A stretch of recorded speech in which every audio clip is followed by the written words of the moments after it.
हे friends, मैं हूँ गौरव और अगर आप साइंस को फॉलो करते हो तो आप जानते होंगे कि विज्ञान की दुनिया में कोई भी बात तब तक सच निश्चित नहीं की जाती जब तक हमारे पास उसका कोई पक्का साइंटिफिक सबूत हो। वैज्ञानिक बहुत मेहनत डालते हैं अपने खोजों में और उनके कई सालों की मेहनत को साबित करने के लिए ये तरह तरह के एक्सपेरिमेंट्स यानी प्रयोग करते हैं। लेकिन क्या आप जानते हो कि विज्ञान के मशहूर इतिहास में ऐसे भी कई अजीबोगरीब एक्सपेरिमेंट्स किए गए हैं जो सामाजिक सभ्यता और इंसानियत की दृष्टि से अनएथिकल यानी अनैतिक थे, लेकिन फिर भी वैज्ञानिकों ने इसे अंजाम दिया।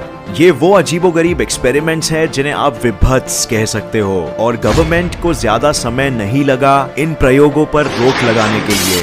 यही एक्सपेरिमेंट्स को करने वाले साइंटिस्ट को शायद आप पागल साइंटिस्ट भी कहोगे, लेकिन इनके किए गए खोजों में से आपको कोई ना कोई नई जानकारी जरूर मिलेगी और यही मकसद है आज के हमारे इस वीडियो का। तो बिना समय गवाए चलिए शुरू करते हैं। तो सबसे पहले हम बात करते हैं 1907 के एक चौंका देने वाले प्रयोग के बारे में, जिसमें एक वैज्ञानिक जिनका नाम था डॉक्टर डंकन मैकडॉगल, उन्होंने सोल यानी आत्मा के वजन कैलकुलेट करने की कोशिश की। सुन के ही काफी अजीब लग रहा होगा, राइट? वेल, ये एक्सपेरिमेंट कुछ ऐसा ही था और उन्होंने इसे अंजाम देने के लिए 6 पेशेंट्स को चुना जिनकी मौत जल्द ही होने वाली थी। उनके मरने से पहले ही उन्हें एक वेट स्केल पर लिटाया गया और उनके मरने से पहले वजन नापा गया ताकि उनके मरने के बाद जो वजन आए उनसे कंपेयर किया जा सके। आप सभी जानते हो, धार्मिक ग्रंथों में माना जाता है कि मरने के बाद आत्मा शरीर छोड़ देती है। इसी आत्मा का वजन उन्हें मापना था।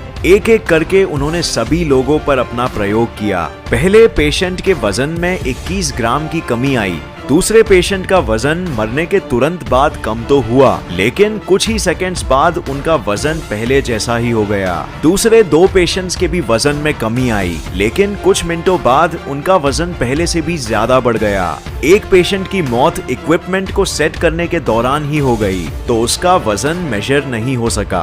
और फाइनली एक आखिरी पेशेंट के मरने के बाद वजन करने पर पाया गया कि उसके वजन में कोई बदलाव नहीं था, लेकिन 1 मिनट के बाद ही उसका वजन तकरीबन 28 ग्राम कम हो गया। इस प्रयोग में सबके वजन का अंतर अलग अलग होने के वजह से ये बात साबित नहीं हुई कि आत्मा जैसी कोई चीज होती है, नहीं तो हर बार वजन का अंतर एक जैसा ही रहता, लेकिन ऐसा नहीं हुआ। और इसका साइंटिफिक एक्सप्लेनेशन ये निकला कि सभी के वजनों में कमी मौत के बाद शरीर में होने वाले बदलाव की वजह से होती है, जैसे ब्लड का क्लॉट होना, फेफड़ों से आखिरी सांस का बाहर आना, केमिकल रिएक्शंस द्वारा उत्पन्न हुए गैसेस का शरीर छोड़ना, एटसेट्रा। इस प्रयोग के रिजल्ट्स गवर्नमेंट तक पहुंचने के बाद गवर्नमेंट ने इस पर रोक लगा दी क्योंकि ये ह्यूमन राइट्स का उल्लंघन करते हैं और इस वजह से आज तक इस तरह के एक्सपेरिमेंट्स करना इल्लीगल है। ऐसा ही एक और बिल्कुल अजीब सा प्रयोग हुआ था 1934 में, जिसमें एक मरे हुए इंसान को जिंदा करने की कोशिश की गई। यह एक्सपेरिमेंट को अमेरिका में किया गया था डॉक्टर रॉबर्ट ई कॉर्निश द्वारा। उनका मानना था कि अगर किसी डेड बॉडी में खून का प्रवाह किसी तरह फिर से स्टार्ट किया जा सके तो उस मृत शरीर को फिर से जिंदा किया जा सकता है, क्योंकि जब मौत होती है तो खून का ही प्रवाह रुक जाता है। इस प्रयोग के लिए उन्होंने कुछ मरे हुए पेशेंट्स को चुना और उनके शरीर में एड्रेनालिन नाम के केमिकल का इंजेक्शन दिया, जिससे खून पतला हो सके ताकि शरीर में तेजी से वापस ब्लड फ्लो लाया जा सके। इसके बाद वो एक सीसॉ की तरह दिखने वाले बड़े से बेड पर मरे हुए शरीर को लिटाते थे और जोर जोर से ऊपर नीचे हिलाते थे, जिससे खून का प्रवाह फिर से शुरू हो सके, लेकिन कोई भी मृत फिर से जिंदा नहीं हो सका। फिर ये प्रयोग उन्होंने कुत्तों पर आजमाया और आश्चर्य से प्रयोग के लिए लाए गए 5 कुत्तों में से 2 कुत्ते जिंदा हो सके, लेकिन 3 कुत्ते नहीं। इस प्रयोग में हासिल किए कामयाबी के बाद वो इसे और बढ़ाना चाहते थे, लेकिन यूएस की सरकार ने ऐसे प्रयोगों पर रोक लगा दिया क्योंकि समझा गया कि किसी भी मरे हुए इंसान पर कोई भी प्रयोग करना सभ्यता के दृष्टि से अनएथिकल है। लेकिन इसके कुछ सालों बाद ही 1940 में एक ऐसा ही प्रयोग हुआ रशिया में, जहां वैज्ञानिकों ने एक कुत्ते के सर को जिंदा रखने की कोशिश कोशिश की थी। अमेरिका में किए गए प्रयोग की ही तरह इस प्रयोग में एक कुत्ते के सर मतलब गर्दन से दिमाग तक का भाग को शरीर से अलग कर दिया गया और उसे जिंदा करने के लिए उसके नसों में शुद्ध खून को एक मशीन जिसे ऑटोजेक्टर कहते हैं उसके मदद से सप्लाई किया गया। खून का प्रवाह दोबारा शुरू होने पर कुत्ते में कुछ हलचल होने लगी, जैसे आवाज से कानों का हिलना, तेज रोशनी के आंखों पर पड़ने से पलकों का झपकना और जीभ से अपनी नाक को चाटना। ऐसी हलचल को विज्ञान में रिस्पॉन्स टू स्टिमुलाई कहते हैं और ये बिल्कुल वही था। ये एक्सपेरिमेंट का रियल फुटेज आपको YouTube में सर्च करने पर मिल जाएगा, लेकिन ये काफी विभत्स है। इस तरह के प्रयोगों पर भी रोक लगा दिया गया क्योंकि इसे एनिमल अब्यूज माना गया और ये एक अपराध है। लेकिन बस सिर्फ इतना ही नहीं, सभ्यता के हिसाब से जीवन और मृत्यु प्रकृति का नियम है। किसी मरे हुए को जिंदा करने की कोशिश का मतलब प्रकृति के नियम के साथ छेड़छाड़ करना हुआ। इसीलिए आज के आधुनिक समय में ऐसे प्रयोगों को अनएथिकल यानी अनैतिक माना जाता है। इसके बाद 1963 में जिसमें एक वैज्ञानिक जिनका नाम था स्टैनली मिलग्रम, वो इंसानों की अपने बॉस या उच्च अधिकारियों के आदेशों को मानने की इच्छा को मापना चाहते थे। वो जानना चाहते थे कि हिटलर के आदेशों पर कैसे उनके साथियों ने कंसंट्रेशन कैंप्स में लोगों को कई सालों तक निर्दयी तरीके से टॉर्चर किया।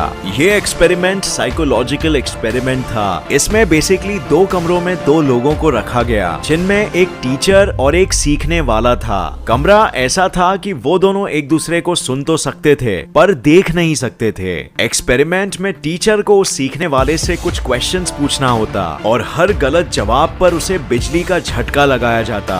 यह प्रयोग के बाद यह पता चला कि कोई भी व्यक्ति एक अधिकारी की बात इसीलिए मानता था ताकि उसके साथ कोई क्रूर व्यवहार नहीं किया जाए। इस क्रूर व्यवहार का सच में असर पड़ता है और लोग अधिकारियों से डरकर वो भी करने को राजी हो जाते हैं जो उन्हें खुद नहीं करना है। इस प्रयोग में क्रूरता की वजह से लोगों ने बहुत विरोध किया और ऐसे एक्सपेरिमेंट्स को बंद करने को कहा गया। इस तरह के प्रयोग को भी अनएथिकल घोषित कर दिया गया और फिर कभी ऐसे प्रयोग नहीं हुए। लेकिन इससे थोड़ा पहले वर्ल्ड वॉर 2 के समय जब हिटलर की दहशतगर्दी जारी थी तो एक नाजी साइंटिस्ट जोसेफ मेंगले के बहुत से दर्दनाक प्रयोग सामने आए। वर्ल्ड वॉर 2 के दौरान हजारों एक्सपेरिमेंट्स किए जा रहे थे और इन सब का मकसद था हिटलर की आर्मी के सोल्जर्स के लिए मदद हासिल करना दवाइयों और ट्रीटमेंट्स के जरिए। और इन सभी का लीडर था जोसेफ मेंगले, जिसे एंजल ऑफ डेथ भी कहा जाता था। जब भी नए बंदिशियों को डॉक्टर मेंगले के पास लाया जाता था तो वो बेसब्री से सभी पर नजर गड़ाते थे कि इस बार कोई जुड़वा बच्चा आ जाए।